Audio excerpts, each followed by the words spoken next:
Welcome to another episode of Paranormal, the New Normal.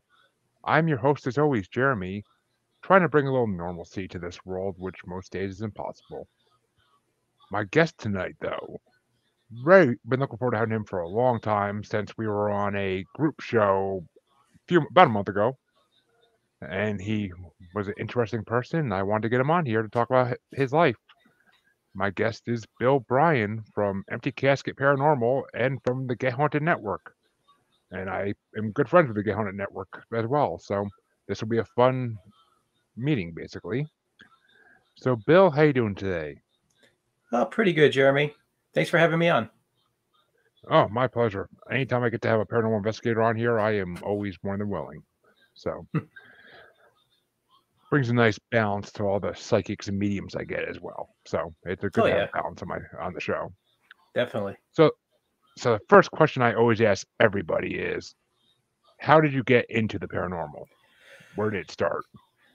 Well, I guess my first paranormal experience was the house I grew up in. I saw, well, what I remember is seeing a full-bodied apparition walk through my yard and into the house where there wasn't a door. But my brother and sister had a lot of different experiences in the house. But I really got into the paranormal when I was in college. That's about the time that Ghost Hunters came out. And so me and my friends, being engineering students, we had access to a lot of equipment. So we kind of formed our own little ghost hunting group, went around, did some local stuff, went to Gettysburg and Centralia, Pennsylvania, and had a lot of fun doing it. And then after a handful of investigations, they were done with it and ready to move on to something else. But I was completely bit by the bug, and over the years would get out and investigate as often as I could, which really wasn't as often as I wanted to. Uh, but once my brother got out of the army, me and him started making it a habit of going to Gettysburg every year. And while we were there, we would ghost hunt. So started doing that more. And then I met my fiance, and about 2 months into our relationship, we went to Gettysburg, had an amazing ghost hunt while we were there, and decided we need to do this all the time. And that's when we started Empty Casket Paranormal. And about 9 months after that, we met Rob Stakowitz, who owns Get Haunted, and I started working for him. We were working for a different company at the time, but then we both left that company for various reasons and started Get Haunted. Which I believe is Christina Westervelt part of Get Haunted or no? Yeah, she's a member of Get Haunted. She used to be part of the smaller team that did the events, but she's stepped away from that due to other things in her life. Okay, because I had her on my show as one of my first guests actually, and Oh, yeah, she was a fun guest, and she was like one of my yeah, she's really like is one of the first people that warmed up to the show, and like we had a great episode. And I love her skunk videos. So yeah, her skunk is cool. well, yes, he is. And so Gettysburg. That's on my bucket list for places I want to go and do a little. I don't usually investigate and do investigations because I don't have the time to, Mm-hmm. because life and work and podcasting and all that. But Of course. Gettysburg has been on my list for a long time of places I gotta go check out and like do the Oh whole. yeah. And it sucks because I was actually in I was in Williamsburg when I was a kid, so I wasn't that far off from Gettysburg. I could have got there, but just didn't happen. But so, what would you say is the most creepy or entertaining experience you've had while investigating? uh, oh, that's a good question. Most entertaining is easily Cashtown Inn in Gettysburg. We did an event there back in May, and it was a crazy event with lots of activity. It was a lot of fun. But right at the very end of the night, when we were ready to go to bed, um, those of us in Get Haunted who were hosting the event, we were all sharing a room. So Rob pulls out his voice recorder to do a final EVP before we turn out the lights and go to sleep. And he says, we're about to go to sleep. Can you say something nice? And then the EVP we got was something nice. So it was a real smart ass of a spirit, but it cracked us up. It was a great way to end the night. Yeah, that's you gotta love a smart spirit. You gotta. Oh yeah. But what was the most creepy? That's the question I ask every investigator because there's always that one Creepy. experience that makes the hair on your back stand up when the cold sweats start. Well, yeah, there's been a lot that have been creepy. The one that scared me the most, I was at Crescent Sanatorium. This was before I was part of before Get Haunted even existed. And I was, throughout the night, I had been leading different groups in the old chapel that's on the premises. And during every group that came through, they all said they were seeing something standing behind me. And the second to last group, I said, why is something always standing behind me? Why can't it ever stand where I can see it? So the last group of the night comes up, and I'm standing up in front, telling them, here's the equipment we're going to be using. Here's what we're going to be doing. And I look over to my right, and standing about 2-3 feet away, there's a guy just standing there. And I can see right through him, but he's there. And it scared the hell out of me. I jumped back. I screamed like a little girl. I usually hold my composure pretty good, but that one got me. That one scared the hell out of me. But yeah, the funniest part about it though was the next day I'm driving home, and I called my mother. I told her how the night went, and she says, "Oh, good, it worked." What do you mean it worked? It was, "Oh, well, you've been spending all this time, all this money with the ghost hunting stuff. I didn't want you to continue doing it unless, A, it's something you really, really wanted, and B, it's real. So I prayed to your grandfather that he'd scare the shit out of you." Mission accomplished. Oh my god, that is so perfect. That is so perfect. and that, like, this was the culmination of 2 nights full of wild EVPs, shadow figures galore. Like, that place is messed up. Well, as soon as you said sanitarium, I was like, oh, those are never. Anytime I ask for a creepy experience, 8 out of 10 times they're in a sanitarium or prison. And prison. Preston was both. Yeah, which. Yeah. God. Yeah. Those are the places I don't want to investigate because I'm good. I don't need things following me home. But I actually love investigating sanitariums and prisons. I don't know why, but those are some of my favorite places to investigate. Well, I mean, if you're looking to actually find something, those are the 2 places you're most likely going to find something. Very true. Very true. I mean, those in battlefields, of course, because battlefields are just spirit heaven, basically, for the amount that you're going to find there. Yep. Yeah. Battlefields, especially Gettysburg, has, that's the reason that we started Empty Casket was the experiences we had at the battlefield. When I went there with Tanya, my fiance, she, it was the first time we had done the Estes method, and that completely blew our minds. It was the first time we had a piece of equipment that I had built. It was my very first REM pod, which I finished the night before, and I didn't have anything to put it in, so it was just in Tupperware. But now my REM pods comes in all different kinds of things. I actually have some here. My coffin pods. I got these doll head REM pods, but it all started with Tupperware. That's awesome. Those are actually pretty cool. But yeah, I'm a big fan of the memorabilia. I got so much of it from Cryptic Crate. It's not even funny. my book collection is freaking huge because of Cryptic Crate, but I never get time to read. That's the part that sucks. But yeah, I have my bookshelf sitting right over there, and I've read maybe a third of what's on there. Yeah, that's life when you get older, unfortunately. But yep. So, do you guys ever do investigations for anything more physical in nature, or? hairy in nature? What do you mean? Like, do you actually? Well, okay. Do you ever do cryptid investigations? Best way to put it. Oh, um, we try to when we can. For the most, I love being outdoors. I love hiking and hunting and fishing and all that. So whenever I'm out, doing a hike or whatever, I'm always have my eyes open for Bigfoot. I live in Pennsylvania, and it's actually number 3 in the country for Bigfoot sightings. So I always have my eyes open.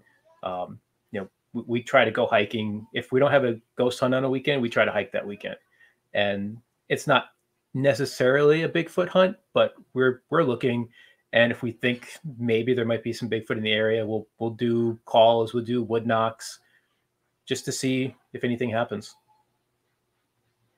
Yeah, right on, right on. I mean, yeah, my wife and my kids like to go hiking too, and I personally hate the hell out of it. But when we do go, I mean, we've gone like in Freetown State Forest and other places in Massachusetts that are known for Bigfoot sightings. So I definitely I keep an eye out. I'm always like watching the ground, look for footprints and whatnot. And it's just Yep. never any luck. But I don't think we go deep enough. That's the thing. I don't think we go deep enough into the woods to find it. Well, I mean, if you look at a lot of the reports, there are people who are not looking for Bigfoot. They're hunters, there's fishermen, they're hikers, or people who are just driving through national parks and whatnot.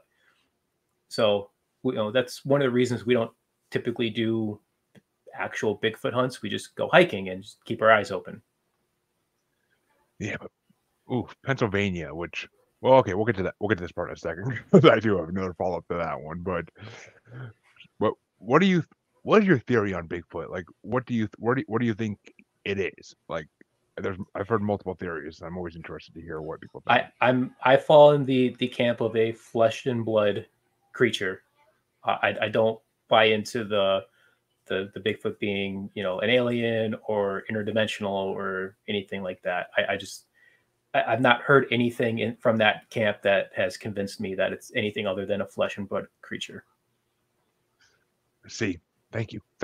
I agree, 100%. I agree. I mean, yes, I will say I do. I can like credence to the fact that it may be extraterrestrial in origin, but I think it's been on Earth for longer than humans, or as long as humans. Well, if you I just mean, look at the Native American lore, their lore yeah, goes all the way back to when they first got here, and they'll tell you they were here since they got here. yes. Which someone I was just talking to lately told me that. Well, they referenced the fact that when Native Americans crossed over here, when the original when Native Americans crossed over to America, there was already another race here Right, that was exactly. yeah, which and I mean they don't typically describe them as Sasquatch, but they were just another race, which lends credence to the fact that there could be more than one species already living in America that no one knew about. Hmm. And plus the fact that Sasquatch are a worldwide phenomenon, so Yep. it's highly possible. And I mean, I have this theory, and I some people are like, "You're crazy," and some people are like, "No, that makes sense, and that could be," but we'll see what you think. But I believe that Bigfoot came became on Earth because basically Earth is an extraterrestrial prison planet, and whatever species intergalactic council of aliens don't want in space because they're either dangerous or they start problems with other races, I think they put them on Earth. And I think that's where a lot of our cryptids come from. It's just species that were banned to Earth. And I think that's why we have UFOs and alien sightings all the time. Is I think they're basically wardens that watch the Earth to make sure that none of these things get back into space. Hmm. Which I've had people laugh at that theory, and I've had people be like, "That makes sense." Yeah, I'm gonna say I'm gonna fall somewhere in the middle there. Um, I don't know how much I believe that. However, can't disprove it. It's certainly a possibility. I'm not going to say it's not, Well, but like I mean, oh yeah, I mean, like I always say, like there is no disproving it, and I have no facts to base it on. It's just I took multiple things that are happening on our planet and kind of put them together an idea. right. But Yeah, it's certainly a possibility. You know, it's yes, it's definitely. it's definitely a very fun thing to think about. That's for sure. But no, I personally, I fall in the camp of it's a evolution similar to Gigantopithecus. Yes, that was the original, and that's still like the most logical explanation Hmm. I ever grasped to was the Gigantopithecus like theory that they wore Gigantopithecus back when we were cavemen, and they basically saw that they were getting killed off by Homo sapiens, and they're like, okay, these guys are over here, let's go hide in the woods and avoid them. And that's basically how Bigfoot evolved over time. But so I do agree with that as well. But you said you're in Pennsylvania, so I have to bring up my next topic, dogmen, because Pennsylvania is a huge dogman hotspot. Yeah. So I honestly don't know what to think about Dogman. I've heard some very compelling stories. I've also heard a lot of things that listening to it's like that just sounds like a Bigfoot. That it almost seems like if in a place where there's a lot of Dogman sightings, people could possibly see a Bigfoot and just assume it's Dogman. So I don't I don't really have much of an opinion on Dogman. I'm the jury's still out on that one. It's another thing it's very interesting. I love hearing the stories, but yeah, I haven't really fallen one way or another on it.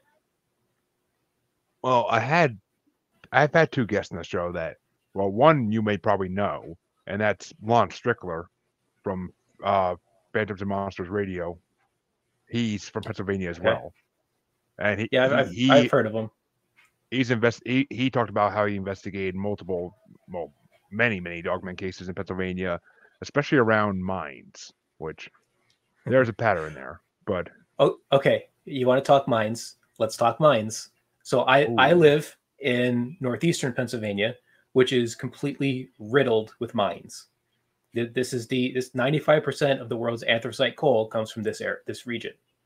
yeah, Um, and during our ghost hunts in like the Scranton Wilkes-Barre area, the Wyoming Valley, we're coming across spirits who tell us how they died, where they lived, and it's like that's not here. There's no history to tie that person to this location. So we started asking specifically, did you die here or are you a traveler? Did you come here after death? And a lot of times we're getting answers such as, yes, I'm a traveler, or I came here recently. And so we started asking, how did you get here? I traveled through the mines. It kind of seems like they're using the mines as a superhighway to move around the valley and go from location to location. And every weird thing that happens in this area seems to be tied to the mines. And then you have like missing 411 and Bigfoot cases. They're always tied to mines, cave systems, and we got a lot of both. Another weird thing is this area has a very large number of Vietnam vets, and a lot of them, they just go up into the woods and disappear. They're not missing; like they're purposely going up there to get away from everything. yeah, They when they do come back, they'll tell their friends, their families that there are mysteries in these mountains. That there's mysteries around here that you know that just defy everything that they've known, and just the fact that they were in Vietnam and dealt with the underground tunnels and all that they're coming up here and finding cave systems and mine systems and things underground that shouldn't exist. And my fiance's former ex father-in-law used to always say that if anything ever happens, go to the woods. The woods will protect you. You'll find shelter there. Shelter in the middle of the woods. What can it be other than mines and cave systems? yes, and you took the words out of my mouth basically because I always talk about the missing 411 and the cave systems in the East Coast and Mm-hmm. West Coast, and it's too coincidental to be not related in some way. So David Politis goes and sections off parts of the country based on their clusters. Pennsylvania is the only state that has its very own cluster. there's so many missing in Pennsylvania, especially around mine and cave systems, that we got our own cluster, which I don't know is a thing to be proud of or feared, but Well, I mean, and also, I mean, do you lend any credence to the Hollow Earth theory? I do not. Yeah, I mean, I see, but the cave systems make me want to believe it in a way, because if there's things in those caves there shouldn't be, or that no one can explain, then a hollow earth would make sense if these caves and these mines lead to it. You just have to go far enough. Maybe I so my education and background is in physics and engineering, so hollow earth theory is a little hard for me to bite into. Yeah, But there's definitely large underground caverns, mines. There's things underground that there's tons of things underground that we don't know about for sure. So, who knows what could be under there? I mean, you got the Kelly Hopkinsville goblins that reportedly came under. Well, they came down on a spaceship, but there's yeah, other stories of goblins in places like Hellier, and yeah. there's a couple other places in Kentucky and that area, and it's all, they came out of the mines, they came out of the caves, the caverns. So, yeah, And it's I mean, that's one thing I always say about dogmen too, is because everybody always is like, well, where are they then? Like, why can't people find them? And I mean, it's the same question they asked about Bigfoot, but I mean, with dogmen, I'm like, they're probably hiding in caves. Like, they're probably hiding in the caves that they come from, and they probably just come out to get food every once in a while, or to. or the one thing that I prefer to think about with dogmen is they're not dogmen, they're werewolves. That would make me much happier if they were werewolves. I guess. I mean, I technically hate the word werewolf because I think it. My theory is that dogmen have existed since as long as Bigfoots have, and that werewolves just became a word because that's what people were calling dogmen when they saw them, because they would only see them on full moons for some reason or around full moons. Well, technically, the word werewolf, is a wolf that turns into a monster. So if it's a man that turns into a monster, the right term is wolfman. Yeah, It was 1930s, 1940s Hollywood that mixed the two up. But makes sense. yeah, Makes sense. I can see Hollywood. I can see Hollywood doing that easily. oh yeah, But easy. because we actually just on my other show I do, that's a discussion show. We just did an episode on dogmen, and like I, of course, had to cover the Beast of Bray Road and the Beast of the Land Between the Lakes, because those are my Yeah. two favorite. But The, the Land Between the Lakes one, that's the one that I can't. That's the one that made me a believer in dogmen. That one right there, because I'm not familiar with that one, but the Beast of Bray Road is the one that makes me think maybe there might be something to this. Because up that until that one, I was dead set on, yeah, dogmen aren't a real thing. It was the Beast of Bray Road that made me think, maybe, maybe. well, there's a website. It's North American Dogmen. Oh my God, what was NADP? It's North American Dogmen. Why do I always forget the P? But it's NADP. It's, if you Google it, it'll come up. I'm actually having one of their regional directors, DA Roberts, come on, and if you go to that site, there is a map on there of dogman sightings. Mm-hmm. Even if 80%, just give it a good logical number, is made up stories, or just people reporting false things, or mistaken for Bigfoot, whatever. The 20% that are left is still enough to make me not want to go in the woods at night. Like, that's the way I see it. Yeah. So I don't like going in the woods at night. Well, I've spent my entire life hiking, hunting, camping, fishing, and so I'm in the woods at night a lot. It scares the hell out of me. Haunted houses, I'm fine with. The woods during the day don't bother me. At night, not a big fan. Creeps me yeah, out.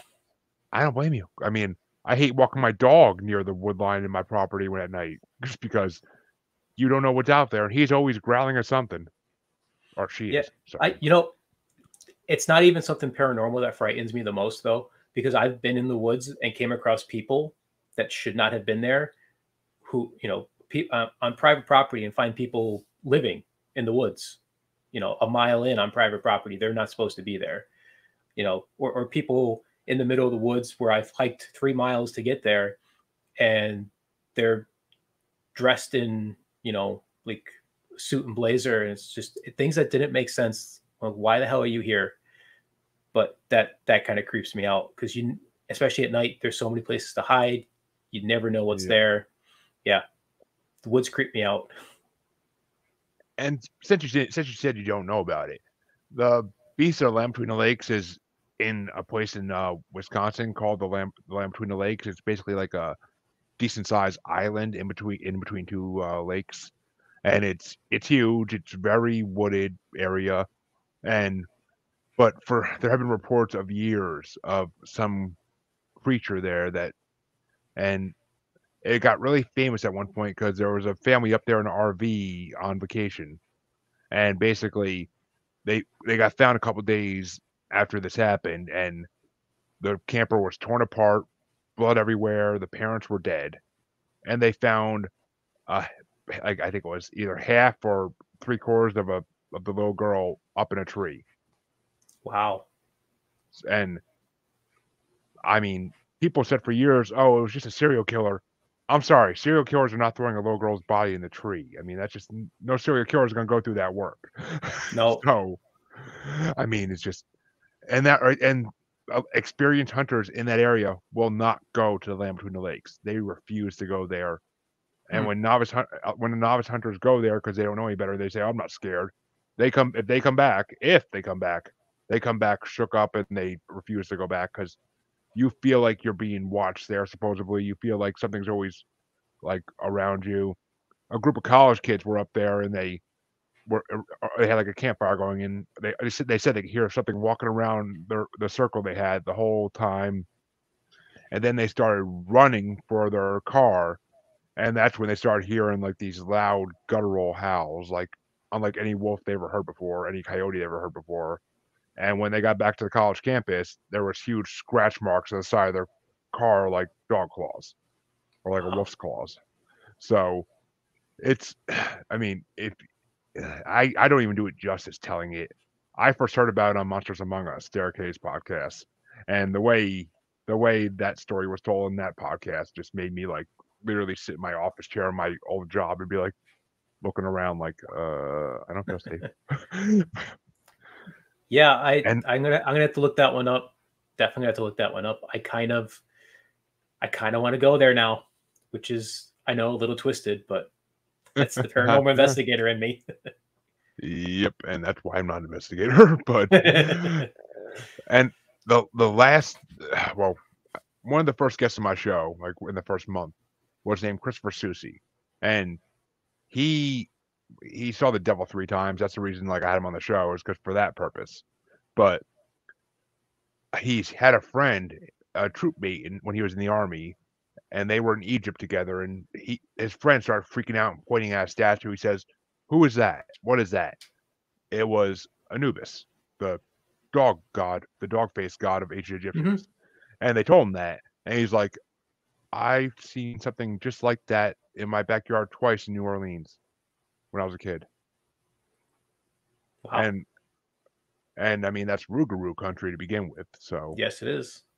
I mean, all that stuff together just like makes me believe in dogmen more and more and more. And there are just there are so many stories of people like running into them. It just, I don't know. It's hard for me not to believe in them. Yeah, like I said, I'm kind of in the middle on that one. The jury's still out.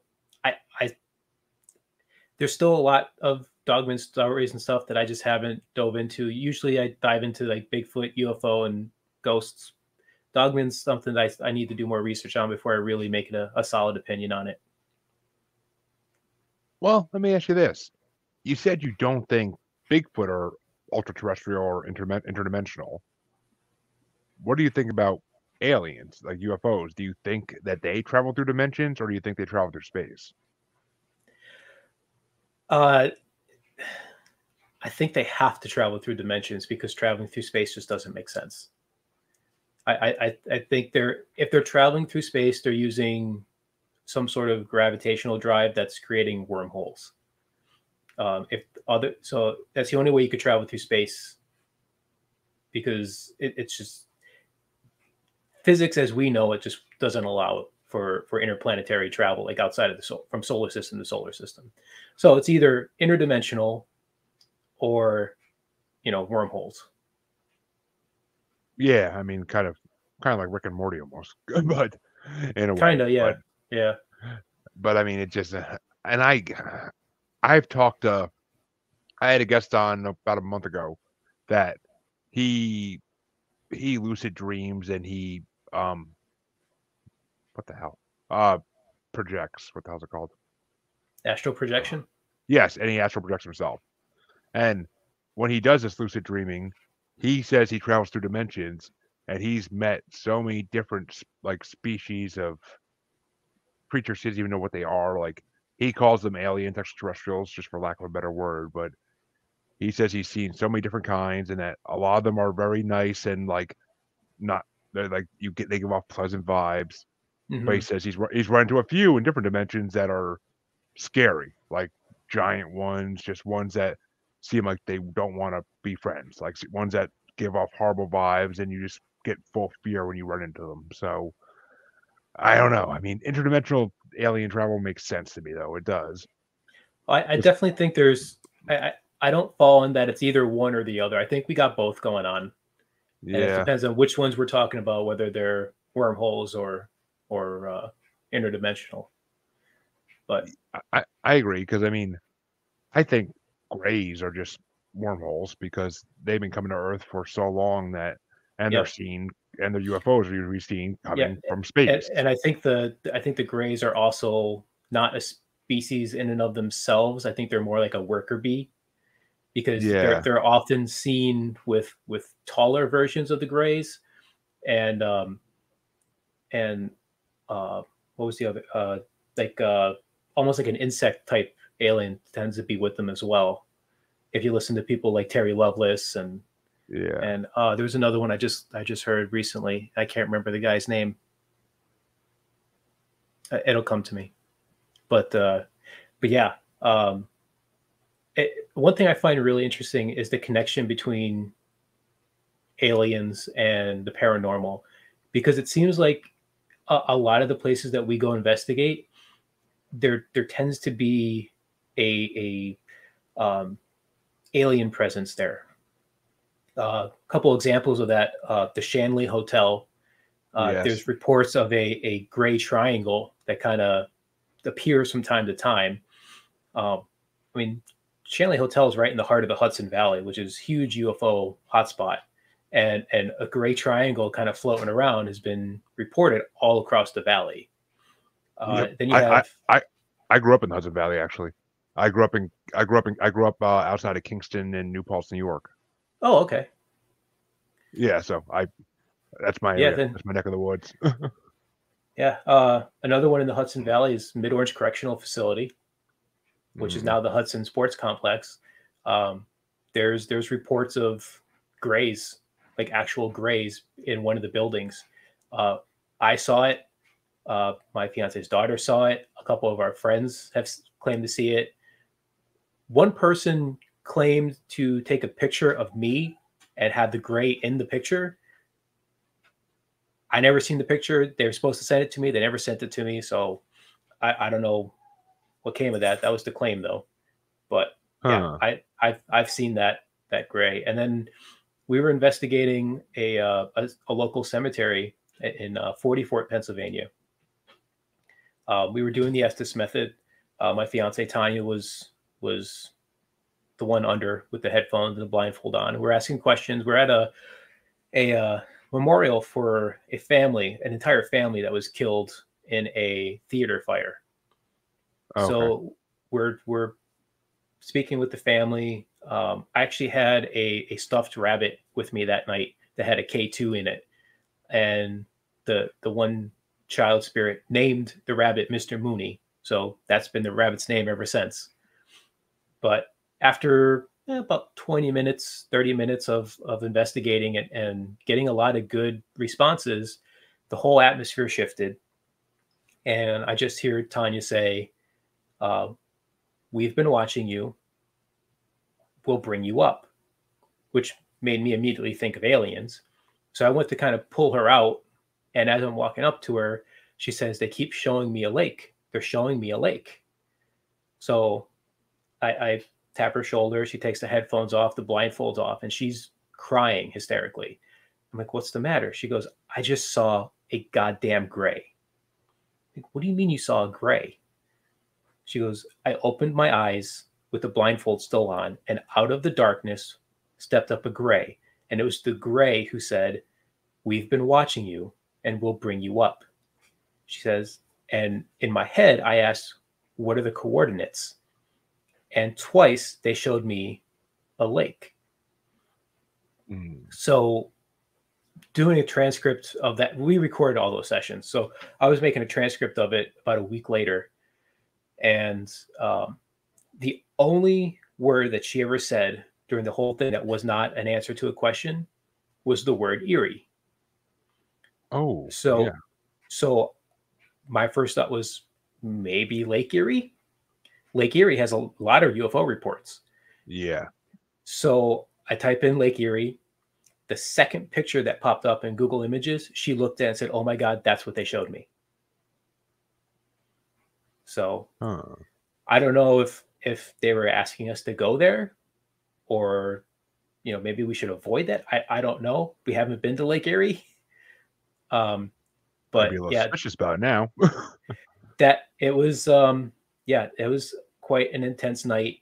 Uh, Driving back to my house afterwards, because we had taken separate cars, so we were both going back to my house. We had to go through back roads to get to my Yeah.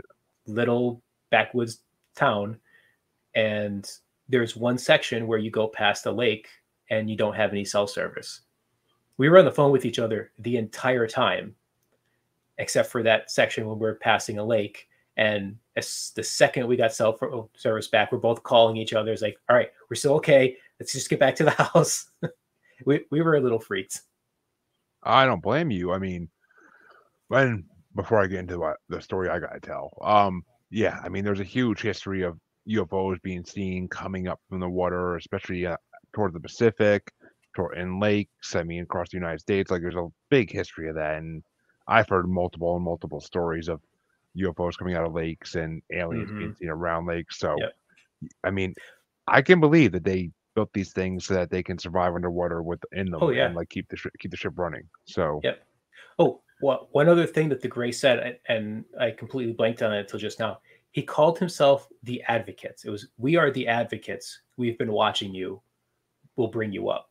So have you? I've asked everybody I know who's into the UFOs if they've ever heard of the Advocates, and no one ever has yet. So have you ever heard of the Advocates? I haven't heard of the advocates specifically, but I can relate it kind of to the fact that I've heard theories that the Greys might be the ones that are trying to fight for humanity and other species such as reptilians are trying to destroy humanity. Yeah, I've heard similar things from other people. So I Yeah, mean, I I wanted to could get your take on it. maybe that's what they meant, like we're the ones fighting for you. But Could I've be. also heard I've also heard other theories that Greys are not nice and that they're not trying to be nice to humans. They're trying to figure out the best way to destroy us. I've heard theories about that too. So I mean, if you play Destroy All Humans when you were a kid, I mean, you kind of get that feeling from Crypto, but Yeah, yeah, sometimes. but which I actually just played the first one that they remastered on my Xbox, so I freaking love I love those games. But yeah, that's one of those games that sparked my paranormal love when I was younger. But what I was gonna say is my wife, who was before she lived with me in north central Massachusetts, she lived in the Bridgewater Triangle, Mm. and she believes that she's been abducted her whole life because when they were kids, her and her sister shared a room, and her sister would tell her the next morning many times, like, "Where did you go last night? Like, I woke up and you weren't in bed like at 2, 3 in the morning," and I looked all over the house for you. I couldn't find you. And like they're little kids, so they're not gonna be outside or anything. So, and then even when I was started dating her, like there are nights where she would text me the next morning and be like, "It happened again. I feel like I didn't sleep at all last night." So I ended up buying her a camera, like a motion sensor camera for her room to keep an eye on the kids, and for this purpose as well. In my own mind, it was for this purpose. Hmm. and the one night she the camera caught something outside her window, which she had a second floor room, and there's no easy way to access the roof. Like you'd have to have a ladder or something. And there's this shadowy blackish figure. It looks huge. She said, I can't. I never saw the video because we never paid. I never paid for the subscription, so it only saves videos like for like 24 hours and deletes them. Mm. But but this figure like walks towards her bedroom window, and then right when it gets close, the camera goes staticky. Oh.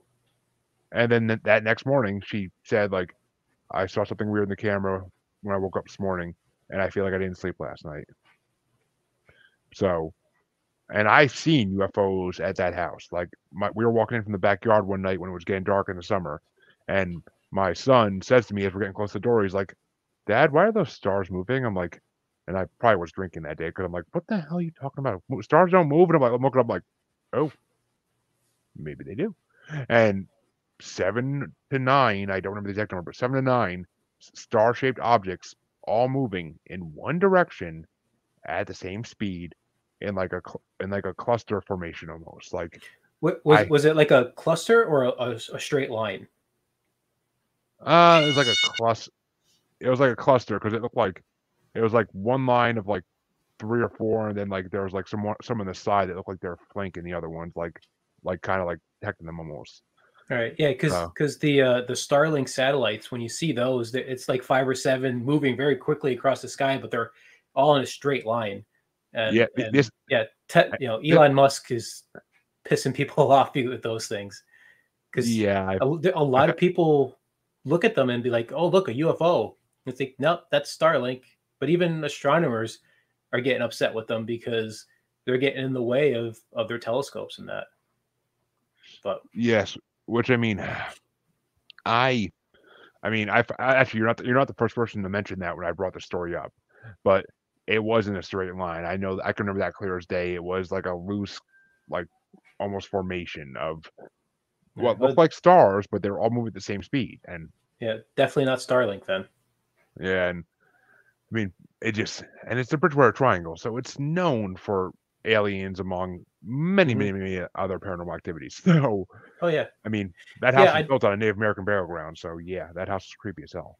yeah I know a guy that's up that way. I'm gonna butcher the pronunciation of his last name. It's Craig Lefevre Lafife The um, the fair, the Lefe favor, I think.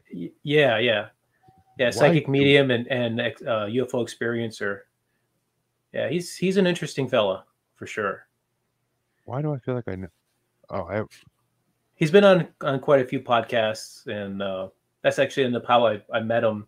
A friend of mine had a podcast that had him on, and there's a few things he said that just kind of resonated with me, and so I got in touch with him, and we've had a few chats.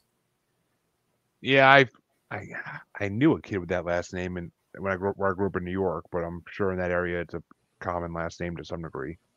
But it's definitely not the same person because this kid was my brother's age, so he's still younger than me at this point. I'm pretty sure the person you're talking about is probably older than me even. So Yeah, I would imagine, I think he's in his 40s, I believe. yeah, then he'd be a decade older than me. So yeah, maybe related. Who knows? But yeah, so I mean, and yeah, that house was built on a Native American burial ground, as her grandfather found out eventually once the original owners moved out after like 2 years of building it, Hmm. and he bought it, and like no one knew why they moved out so fast, but he soon found out because everybody that lived in that house has seen and sensed things. Like they all have their own stories to tell, but they'll never come on my podcast, and that's what drives me nuts. But but yeah, I Yeah. mean So some it's people just want to ignore it and hope it goes away. yeah, not in that house, and nothing goes away in that house, that's for sure. I mean, my wife said like she's seen like in the middle of the day, like she watched a shadow person stomp down the stairs. If you turn off the lights in the bedroom she lived in when I met her, like her and her two sisters both say the same thing because they all had that bedroom at separate times. And if you turn off all the lights at night, it looks like there's this shadowy figure on the ceiling with like three glowing orbs in like an outstretched hand. Wow. So I don't know. I mean, I'm thinking it's like a medicine man or like a medicine man gone bad, but or Could be. probably just pissed off after what the white men did to that tribe. But I would don't blame them. But well, we were talking about cave systems a while back, and this is actually something else that my wife saw in the backyard of that house one day.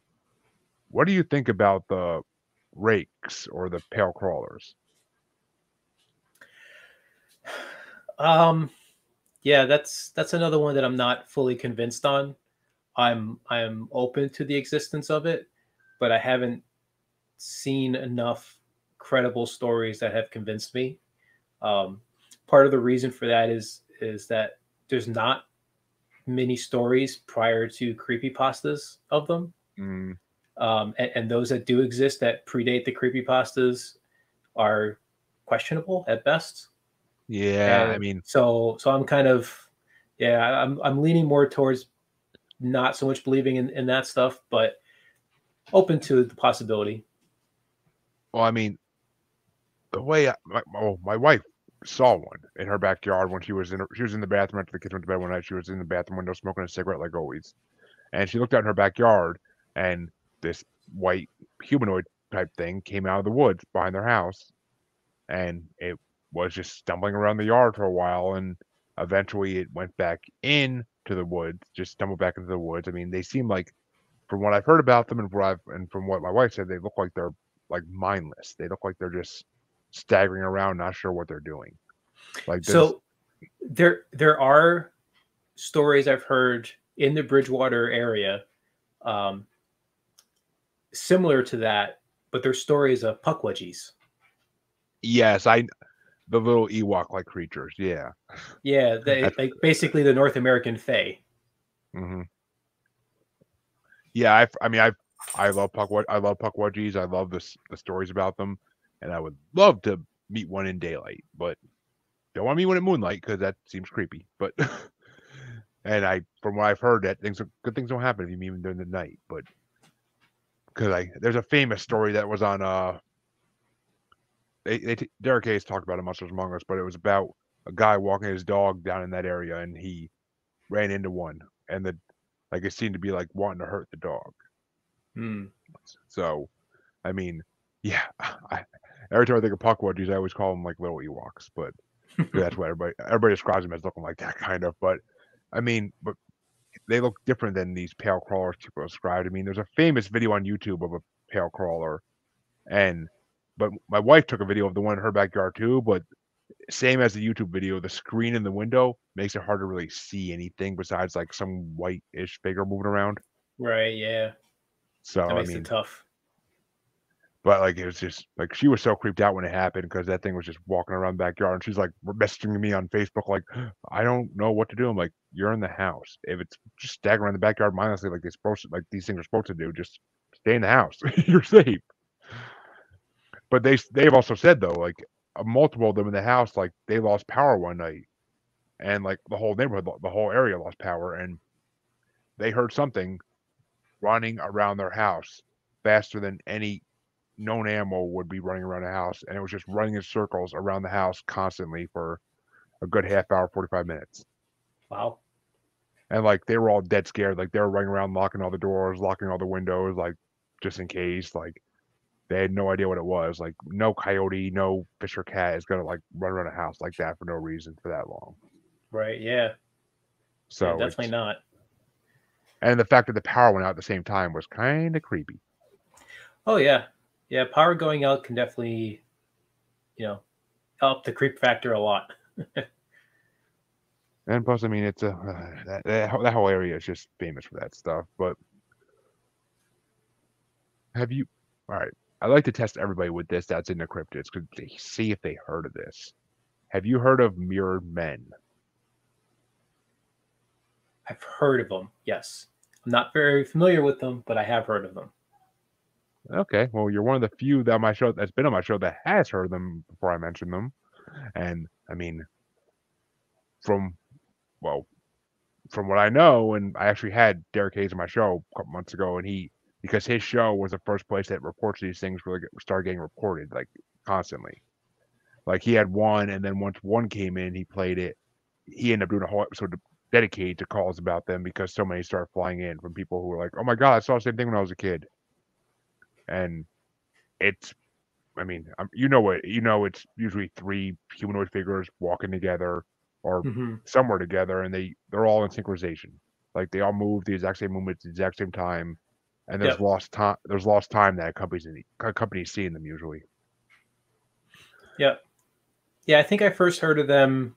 I think they were mentioned on, I believe it was Astonishing Legends podcast. I think they had an episode where they brought them up at one point. Possibly. I mean, those guys have been around for a long time. I know that. Yeah. I actually have never listened to their podcast because there's so many episodes. It would take me so long to catch up, and I'm one of those people that has to start something from the beginning. I can't start like at the current episode. I have to go to the I, beginning. yeah, I started listening to them and started jumping around. And after about a couple months of jumping around, I just said, all right, I'm just going to start at the beginning, just listen to all of them because they're all good. But yeah, I they have a 6-part, 13-hour series on the Patterson Gimlin film. Ooh, I started that series not believing in Bigfoot, thinking that it was completely a hoax. By the time that 13 hours was up, I'm a huge Bigfoot believer and completely convinced that the Patterson Gimlin film is legit. yeah. Well, I've always thought the Patterson Gimlin film was legit because I mean, it's just like I always because since I was a kid and I saw it for the first time like on when the internet first came out and I saw it eventually, I wanted to believe because I saw that footage Mm-hmm. and people will say like, oh, the one of the four guys involved said it was a hoax. And I'm like, no, he said that because he was sick of getting attention for it. That's why he said that. Because Yeah, and on the well, one and on one of their deathbeds, they said it's no hoax. We saw what we saw. yeah, Gimlin is still alive. Patterson is dead, but Patterson, like, he they were there so that he can film a documentary on Bigfoot, and then they just happened to come across an actual Bigfoot. So the fact that he had a Bigfoot costume made and that he had somebody lined up who was supposed to dress, well, yeah, because they were going to do dramatizations for his documentary, and then they came Yep. across an actual Bigfoot. But what I like about what Astonishing Legends did is that they really dived into it. They looked at every theory about it, both for and against, dug into it, tore them all apart, and to see what was left standing at the end. And at the end, legit is what they came up with, and I was convinced. Yeah, I mean, I've always believed it was real, and I have heard about the guy with the Bigfoot suit that was supposed to be in the movie too, but Yeah. it's just I always believed it was real. I mean, I always wanted to believe when I was younger, and as I got older, I couldn't find flaws in it that made me not believe. And I've heard so many different podcasts talk about it in so many different ways. Like Mm-hmm. it's a big topic among paranormal people, whether it's Oh real yeah. or fake. Oh yeah. It's one of the most debate. I've had so many debates on this show about that film. Like people try and tell me it's faked. I'm like, no, it's not. I mean, and even the costume they had, you couldn't fake that kind of. You couldn't make a costume that looked as realistic as the one they caught on camera, like back in those Even days. today, you can't make one that looks that good. Yeah, Like, I mean, like they there's still. there's been a lot of special effects guys who have watched it and said it has to be real because we can't make something that good. You could see the Yeah, muscles moving underneath the skin. yep, you can, I mean, it's just, and yet people want to not believe in them. I just don't get it. I don't get it. But all right. I think we'll do one more paranormal creature, and then we'll wrap this up. But All right. well, let me ask first. Do you have a favorite paranormal creature we haven't talked about yet? A favorite that we haven't talked about yet would probably have to be Mothman. Oh, good choice. Good choice. So everybody knows. Well, anybody who listens to my podcast knows who Mothman is because I've talked about him multiple times, and I actually had I had a Mothman encounter on my show named Alan Rawls, who saw him in the 90s in Bear, Massachusetts. Hmm.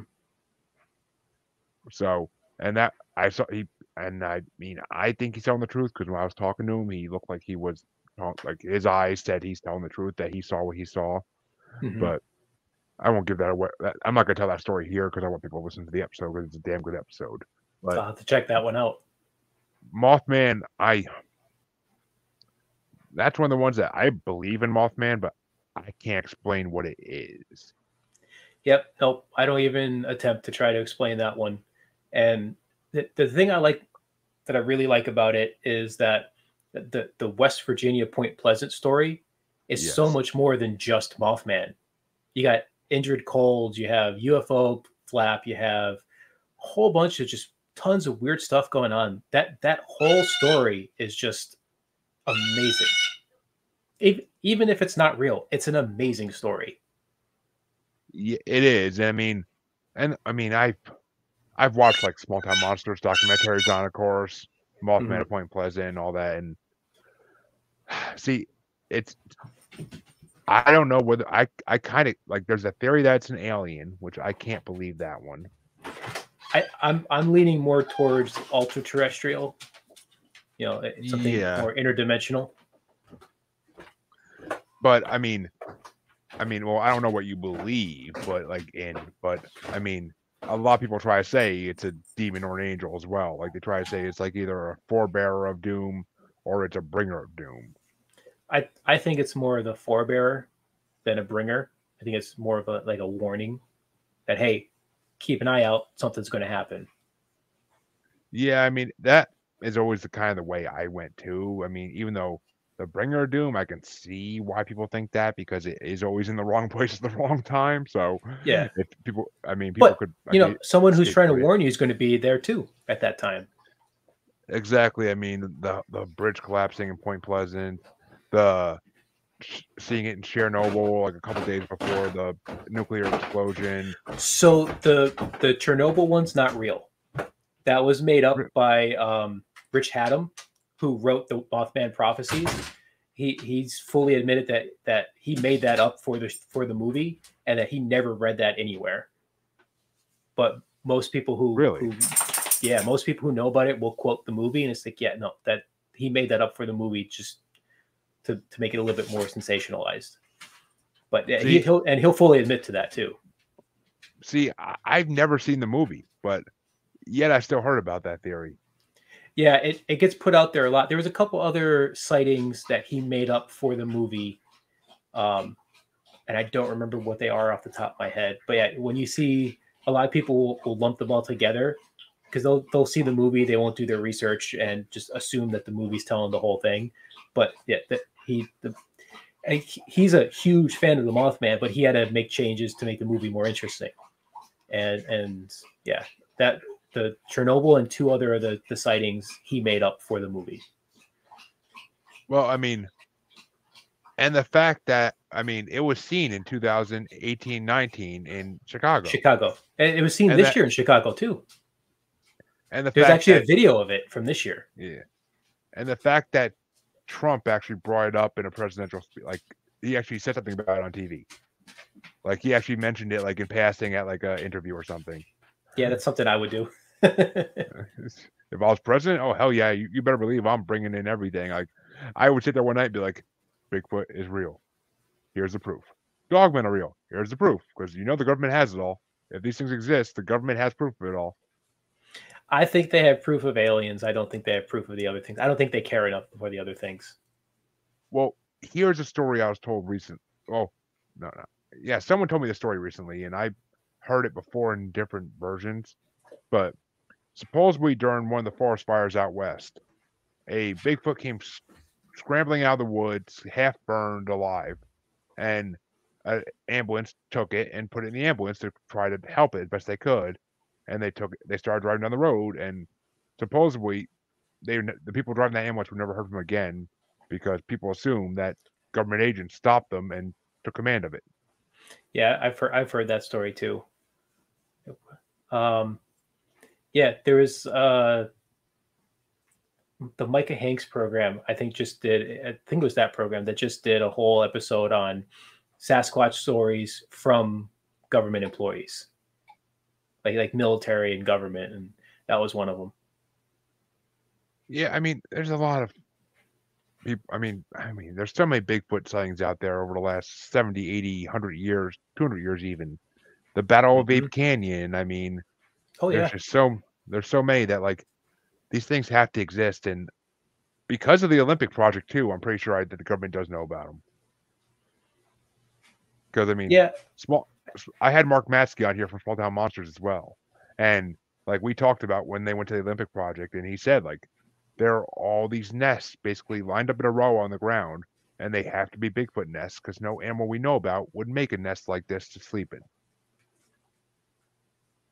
They're too Yeah. they're too big for any other animal, and bigger animals like bears find caves to stay in. They don't stay in just open area on the grass. Mm-hmm. So I mean, it's just, and he said like, but we had to get special permission to go into this area called the Olympic Project because you're not allowed. Regular citizens are not allowed in there. They're not. Like, it's just so. I mean, stuff like that makes me believe the government truly knows they exist, but they just don't want to panic people. Yeah, I there might be parts of the government that knows, but I don't think the government as a whole does. I think Well, that's more a little bit more compartmentalized, and yeah, because I mean, I work for the government, and there's I know that they try to keep things in sections so that not everybody knows everything. So there very well could be that there's aspects of it that know, but I don't think as a whole they know. Like I don't think you could go to be a president and find out about it. I think you'd have to be working in that section to know. I mean, well, one, I'm pretty sure if the president asked around and he wanted to know, he could find out if anybody knew about it. Mm, not necessarily. There's a lot of reports of presidents, going back as far as Carter, getting into the Oval Office and starting to ask questions about aliens. And unless something happens where the president needs to know about it, they're basically told we can't talk about it, and they're left, knowing nothing. I think it was, I think Reagan and Clinton were two that were really into UFOs prior to becoming president, and then afterwards they're just like, yeah, we asked and we were told we can't. They can't tell us, and we pushed back. Said we're the president. It's like you still don't need to know. Which that would piss me off so bad if I was the president. Oh They yeah. told me that like nothing would make me angrier, but the first when I got my security clearance, the very first thing I asked was, okay, what's the truth about Roswell? And I was laughed at and told, yeah, there's a lot of levels above top secret. You don't have the right clearances to know any of that. well, I mean, we all know there's super deca secret, Yeah. like, but I mean, yeah, I actually, I had a neighbor when I lived in the condo in Clinton, Massachusetts for this, and one of my neighbors a few doors down, and he works in aeronautics for the government, and we were talking one night when the power was out, and we were just sitting outside talking, grilling, and he's like, yeah, he's like, I've been all over the world, the places the government wants me to go. He's like, I've even been to a base in the desert that's not supposed to exist, and I can't say anything more than that. I could take a couple guesses as to which one that is. Me too, but I mean, yeah, and I'm like, and I was like, the one I'm thinking of, and he's like, sorry, can't say. But like, he's like, I ain't losing my job, and I'm like, I don't Yeah. blame you because you make good money, I'm sure. And yeah, and of course at that point I'm like, oh man, I wish I could really pick this guy's brain, but I can't. I don't want to get him fired. Yeah. But all right, well, I think that'll wrap it up. But why don't you tell people where they can find out more about your investigation group and just where they can find you at Get Haunted? Sure. Yeah. If you're looking for Empty Casket, you can find us at emptycasketparanormal.com. I also build and sell equipment, and you can get that on Etsy.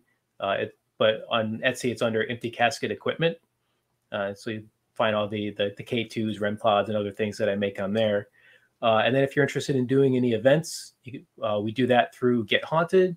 You can find Get Haunted on Facebook. We have a public page and a private page. The public page has all of our events on it, and the private page is more for just a general discussion on anything paranormal, including cryptids and UFOs. And it's a great place to come and just chat. We got YouTubers, podcasters, teams, individuals, location owners, just anybody who has an interest in the paranormal. Just come on, chat about it, share experiences, share your evidence. It's a good time. I believe I am a member of it, and I share my podcast constantly on there, and this video has already been Mm-hmm. shared on there. So, Oh yeah. yeah, it's a good page. I definitely one of the few pages that doesn't give me crap for posting so much stuff on it. But Oh yeah, like our whole thing is we want to help everybody in the field rather than working against each other. Let's help each other. So if you have an event, a podcast, a YouTube channel, come on, post it, share it, you know, and you know, yes, take and advantage I get, of because we allow all of that stuff. oh, I do, and I get a lot of likes on that page too. So I'm a big Mm-hmm. fan of that page. Well, as all my listeners know, you could find me on Facebook as Paranormal the New Normal / Maniacal Music Musings podcasts with a S Facebook group. You could find me on Twitter and the Gram as at Juggalo Bastard. You could find me on YouTube as Paranormal the New Normal. Just search the name, it'll pop up the channel. And you can find me on TikTok as Juggalo Bastard Podcast. And by the time this episode drops, I hope to finally have some paranormal episodes on there. Right now, it's all my music episodes, but we're getting there. It's hard to break videos down to 10 minutes at a time and post them, but it takes a lot of time. Oh But yeah. I will thank Bill for coming on because it's been a fun hour of talking about cryptids and aliens and everything else in between. Oh yeah. Thanks for So having me. This has been a fun conversation. definitely my pleasure. And anybody else that get on and wants to come on, just shoot me a link, and I'll gladly set up a date for you because I've had good conversations with a lot of get on people at this point, and I'd like to keep that going. And I will see all my listeners in a half a week, and I'll see all my watchers, which is nobody right now, in on Monday, I believe my next paranormal interview is. Thank you all. Have a good